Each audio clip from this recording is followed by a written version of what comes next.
I just felt like, we just like the period of time between episode 3 and now just didn't exist or something. It was so peculiar. So we find Obi-Wan at the beginning of our story, rather broken and faithless and beaten, somewhat given up.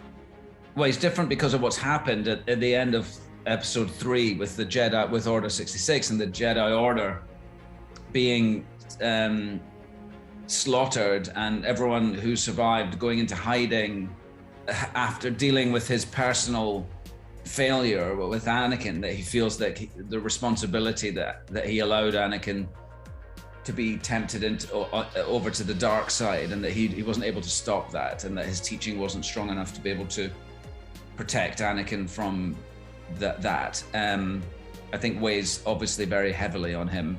Yeah, it was very special. It was very odd. It's odd to come back to something after such a long period of time. We made the last film in 2003, and I guess it was early last year. I went down to do some casting, and they wanted to do screen tests with some young actors. We were on the Mandalorian set, I think. It was a weekend, and they were not shooting, so we'd used a bit of their set, and it was their, I think, mainly the Mandalorian crew. But I walked out, I went into my dressing room, and there was some random Jedi stuff, not stuff that I'd worn in the other films, but just based on, or some Jedi type clothing.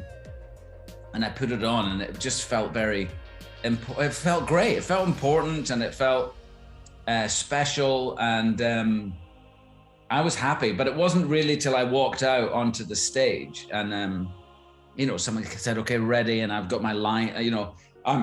Obviously I've got my role, but the young actors I'm reading with maybe don't have their role. So I've got my page. I'm just making sure I know my lines, because I don't want to screw up my lines for their screen test, their camera test. And I was walking out, and I sort of looked up, and I was aware suddenly of the crew, who are the Mandalorian crew, but looking at me coming in Obi-Wan's costume, and I could feel like that sort of excitement running through. It was exciting. It was cool to see Hayden back in the role of Anakin. Well, it was sort of spine-tingling. It was amazing. But it was just amazing to see Hayden, full stop. I mean, I'm so close with him. We've stayed in touch over the years, but we haven't seen each other for a long time.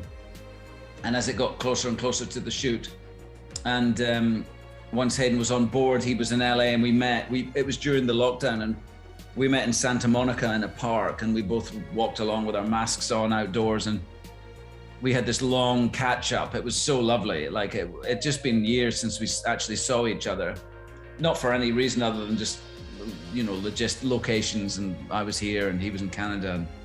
But I love him so much, and we have a very special bond of making 2 of those first 3 films together. And it was an important. It was so important for both of us, for our careers and for who we are. And so we had just so much to catch up on, life stuff, and where we're at, and it was so lovely to see him again. And then to be on set with him again was just odd. It was like time hadn't happened or something. I looked across at him, and we're on a set, and I look over at him. He's Anakin now. I'm Obi-Wan now, and it's like nothing had happened. Like I didn't see any age on his face. I just felt like, we just, like the period of time between episode 3 and now just didn't exist or something. It was so peculiar.